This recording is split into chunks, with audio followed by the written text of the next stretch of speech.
প্রতিদিনের প্র্যাকটিসে আমরা সাইনোসাইটিসের রোগী অনেক পেয়ে থাকি। আজকে আমরা আলোচনা করব সাইনোসাইটিস নিয়ে।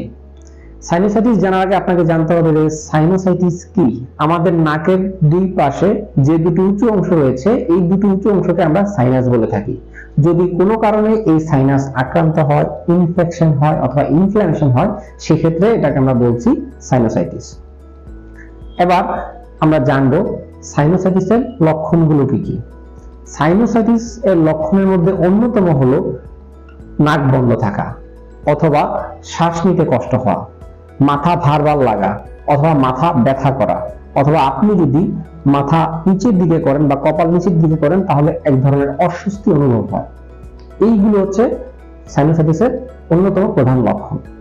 এখন আমরা জানবো কেন সাইনোসাইটিসের সমস্যা হয়ে থাকে। সাইনোসাইটিস হওয়ার জন্য অন্যতম কারণের মধ্যে প্রধান কারণ হলো অ্যালার্জির সমস্যা।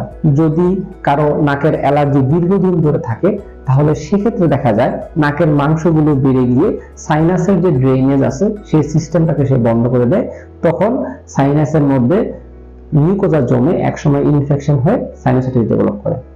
কারো কারো ক্ষেত্রে যদি স্মোক করে অথবা ধূমপান করে অথবা সে এমন একটা পরিবেশে অবস্থান করে যেখানে আশেপাশে অধিকাংশ ধূমপান করে, তাহলে ডিরেক্টলি অথবা ইনডিরেক্টলি এই ধোঁয়াগুলো তার নাকের যে মিউকোজাগুলো রয়েছে সেই মিউকোজাগুলোকে আক্রান্ত করে সাইনোসাইটিস ডেভেলপ করতে সহায়তা করে।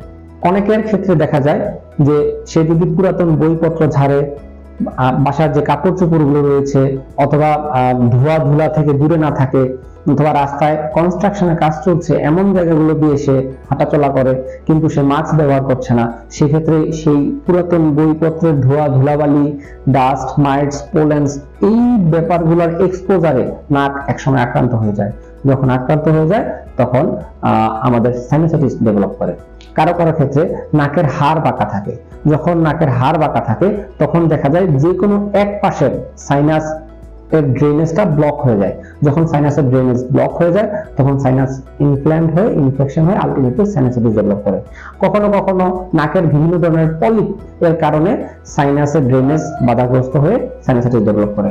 অনেক সময় আমাদের নাকের বিভিন্ন ধরনের টিউমার আছে, যে টিউমারগুলো পুরোপুরি নাকের এক পাশ অথবা দুই পাশ বন্ধ করে দেয়। এই নাকের এক পাশ অথবা দুই পাশ যদি বন্ধ করে দেয় সেক্ষেত্রেও সাইনোসাইটিস হওয়ার সমূহ সম্ভাবনা থাকে।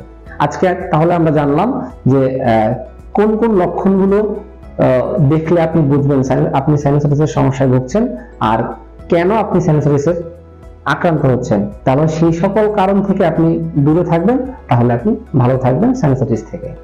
আজকে এই পর্যন্তই। ভালো থাকবেন, সুস্থ থাকবেন।